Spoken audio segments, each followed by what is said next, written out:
Seorang kepala desa di Desa Ngelawak, Kecamatan Kertosono, Nganjuk, Jawa Timur, namanya Muryanto, melaporkan Ketua Badan Permusyawaratan Desa setempat ke pihak kepolisian. Dalam laporannya disebutkan dia mengaku bahwa telah diperas sejumlah uang yang nilainya mencapai puluhan juta begitu. Pemerasan itu disebutnya terkait dengan pembahasan sampai pengesahan anggaran dana desa setempat. Menariknya, upaya pelaporan tersebut merupakan reaksi balik atau balasan gitu ya. Karena beberapa hari sebelumnya Kades ini ternyata sudah lebih dulu dilaporkan oleh ketua BPD itu karena dituduh menyuap gitu ya. Bahkan waktu melaporkan itu si ketua BPD itu membawa uang tunai 11 juta yang diakuinya itu sebagai barang bukti uang suap. Ini gambarnya. Kalau ingin melihat videonya yang utuh, ada di unggahan sebelumnya di channel yang sama. Bagaimana penjelasan Kades dan tim kuasa hukumnya setelah melaporkan ketua PPD ke pihak kepolisian? Mari kita simak wawancaranya. Keterkaitan pelaporan yang dilakukan saudara M. Nuril yang notabene laporan termaksud keterkaitan dengan penyuapan. Setelah kita klarifikasi, diterima di sini ternyata belum terbit LP, masih dalam pengaduan.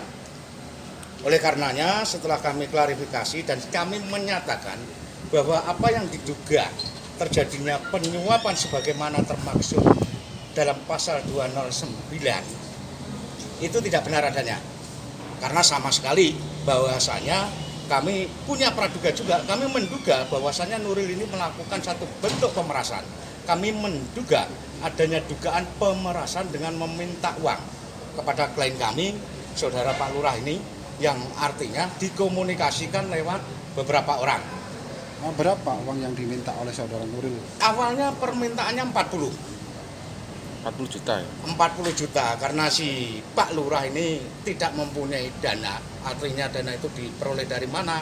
Karena Pak Lurah demi masyarakatnya, demi kepentingan supaya adanya pencairan dana bansos yang segera ditandatangani ketua BPD, Pak Lurah dengan sendirinya artinya memberikan sesuatu tadi yang dimaksud tetapi tidak sesuai dengan target.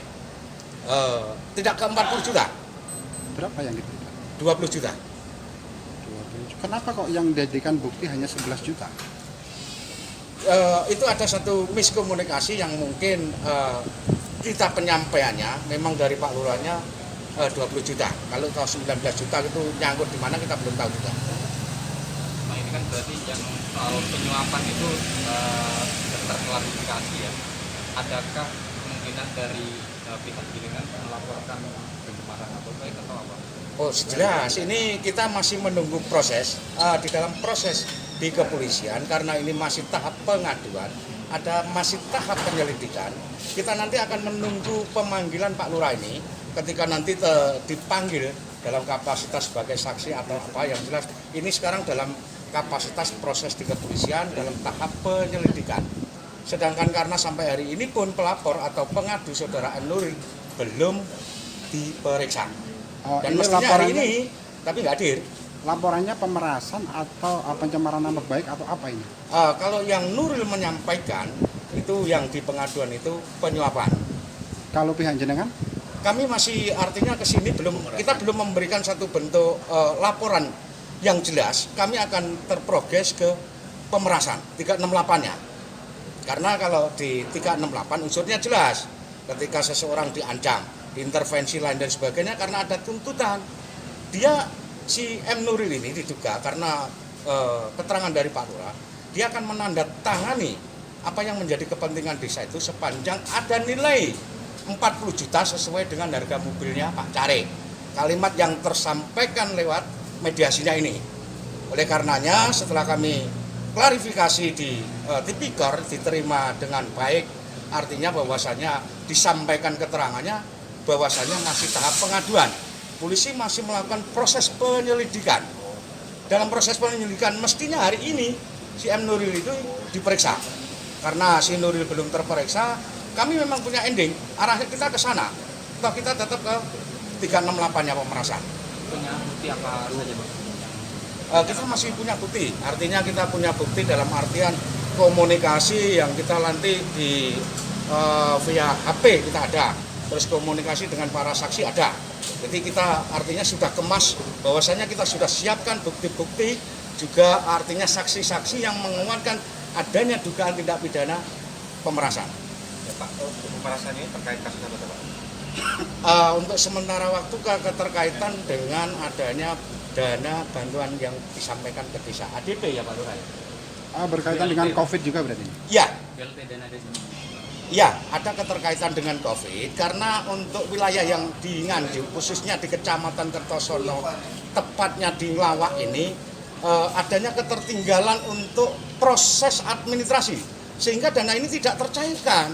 Secara inisiatifnya Pak Lurah sendiri demi masyarakatnya, karena adanya permintaan yang disampaikan lewat Pak Wo dengan si artinya IR ini tadi, adanya permintaan yang keterkaitan dengan uang, oleh karenanya secara hati nurani demi kemaslahatan masyarakat ya Pak Lurah mencoba artinya memberikan sesuatu itu tadi, yang artinya sesuatu ini tadi malah dimanfaatkan, kita nggak tahu kalau dijebak, padahal ada Pak Lurah itu tidak datang ke sana, justru Pak Lurah itu didatangi di rumahnya. Karena apa? Ada satu permasalahan yang mengganjal di Pak Lurah karena selama ini apa? Nggak mau tanda tangan si ketua BPD ini. Karena adanya sesuatu yang belum terpenuhi. Ini memang hati nurani demi masyarakat Desa Nglawak yang sampai hari ini masih terpending. Saya kira seperti itu. Selain Kepala Desa Nglawak dan tim kuasa hukumnya dari LBH Marhainis, di saat yang sama juga hadir Ketua AKD atau Asosiasi Kepala Desa Kabupaten Nganjuk, namanya Mas Dedi Nawan, yang merupakan seorang kepala desa di Desa Gejakan, Kecamatan Loceret. Mas Dedi juga sempat menyampaikan pendapatnya begitu ya terkait pelaporan Kades Nglawak ini. Kita simak sama-sama. Ini dari anggota TDKD kita dari Kades Nglawak, kita juga mau menindaklanjuti terkait itu. Salah satunya pendampingan yang dilakukan oleh teman-teman dari pengurus AKD. Oleh sebab itu kan kita juga mau mengklarifikasi, memberikan informasi kepada APH terkait masalah yang kita juga mempertanyakan sejauh mana laporan tersebut, itu nanti juga kita akan sikapi dengan di organisasi kita. Jadi apa yang dilakukan bahwa teman-teman yang ada di sini, saya ucapkan terima kasih tadi dari dampingan dengan kuasa hukum dan sebagainya. Memang kita perlu dampingan dari beliau sehingga kita tahu persis mana yang harus kita dampingi, dan itu tentang masalah kebenaran informasi yang telah disampaikan sebagai bentuk dari laporan dari Ketua BPD tersebut. AKD sendiri merasa ini kriminalisasi bukan? Kalau itu sejauh ini kita masih mendalami juga berkaitan dengan masalah kriminalisasi atau gimana. Ini kan semua laporan kita masih menunggu dari laporan tadi, pembahasan lebih lanjut dari pihak dengan hasil klarifikasi tadi. Terima kasih. Terakhir kita simak pernyataan dari Kasat Reskrim Polres Nganjuk, Inspektur Polisi 1 Nicholas Bagas, terkait pihaknya yang sudah atau baru saja menerima laporan dari Kepala Desa Nglawak. Berikut pernyataan. Beberapa hari yang lalu memang benar kita menerima laporan dari masyarakat, dalam hal ini pihak Kepala BPD Desa Nglawak ya, tentang adanya dugaan tindak pidana penyuapan.